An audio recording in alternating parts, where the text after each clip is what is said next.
Bonjour à toutes et à tous. Il ne fait aucun doute que Jésus est un personnage historique, mais qu'est-ce qui nous garantit que ce que la Bible nous dit de Jésus est la vérité? C'est une question importante parce qu'elle est au cœur même de la foi chrétienne.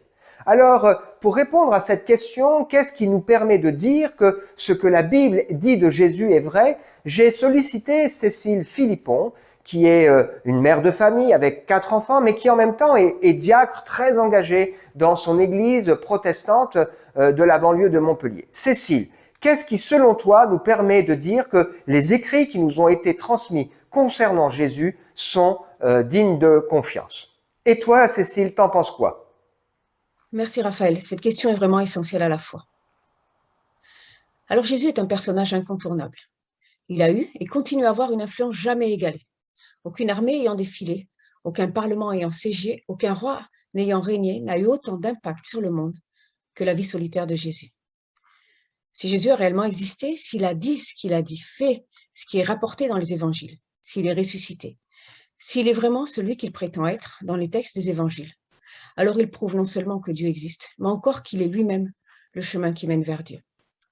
Seulement voilà, peut-on vraiment croire à tout ce que dit la Bible à propos de Jésus?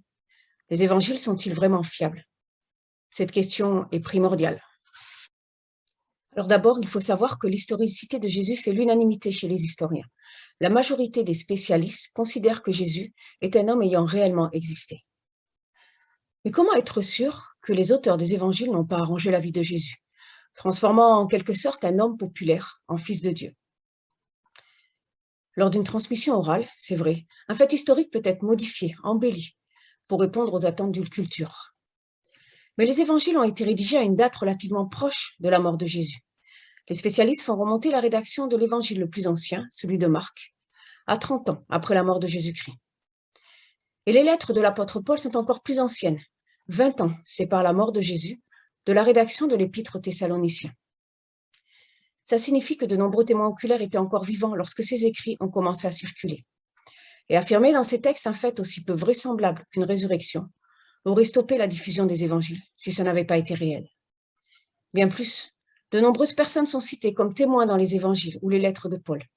Et les évangélistes incitent leurs lecteurs à les interroger sur ce qu'ils ont vu et vécu lorsque Jésus était auprès d'eux. Les auteurs savent que ce qu'ils écrivent sur Jésus est bien réel, malgré l'invraisemblance de certains événements. Et ils n'hésitent pas, eux-mêmes, à encourager leurs interlocuteurs à confirmer leur dire par des témoignages des contemporains de Jésus. Nous sommes à une époque baignée de culture biblique. Quelle que soit notre opinion sur Jésus-Christ, nous associons son nom à l'incarnation, à la crucifixion et à la résurrection. Mais il faut bien comprendre ce que tout cela avait de choquant pour les peuples de l'Antiquité. Seuls les parias étaient crucifiés. C'était une mort honteuse, humiliante. En affirmant que Jésus est le Fils de Dieu et en disant en même temps qu'il a été crucifié, les premiers chrétiens s'exposent à l'incompréhension et aux moqueries de leurs interlocuteurs, juifs ou grecs.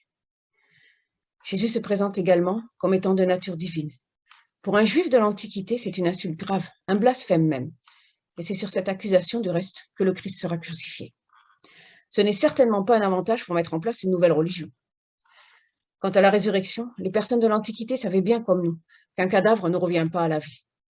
La résurrection de Jésus n'était pas plus facile à admettre il y a 2000 ans que de nos jours. Si les auteurs des évangiles avaient voulu embellir la vie de Jésus pour répondre aux attentes de leurs contemporains, ils n'auraient pas mis en avant ces affirmations qui heurtent leurs lecteurs. Seul le fait que Jésus a vraiment mené une vie conforme à ce qu'ils ont écrit a pu les convaincre d'écrire une histoire aussi contre-intuitive. Les gens disent souvent à propos de Jésus: « Je suis prêt à accepter Jésus comme un grand sage sur le plan moral, mais je n'accepte pas sa prétention à être Dieu. » C.S. Lewis, un célèbre auteur chrétien, nous met devant un choix. Il dit à propos de Jésus: « Un homme qui ne serait qu'un homme et qui dirait le genre de choses que Jésus a dit ne serait pas un grand sage. Il serait soit fou, soit le diable lui-même. Vous devez faire un choix. Soit cet homme était et est le Fils de Dieu. Soit il était aliéné ou quelque chose de pire. Vous pouvez le traiter de cinglé et lui dire de se taire. Vous pouvez le cracher au visage et le tuer en tant que possédé. Ou vous pouvez tomber à ses pieds et l'appeler Seigneur et Dieu. Mais nous n'arrivons pas avec un non-sens condescendant en disant qu'il était un grand homme sage. Il ne nous a pas laissé cette option. Ce que nous disent les évangiles sur Jésus est fiable. À vous maintenant de décider si vous voulez vous laisser interpeller par son message.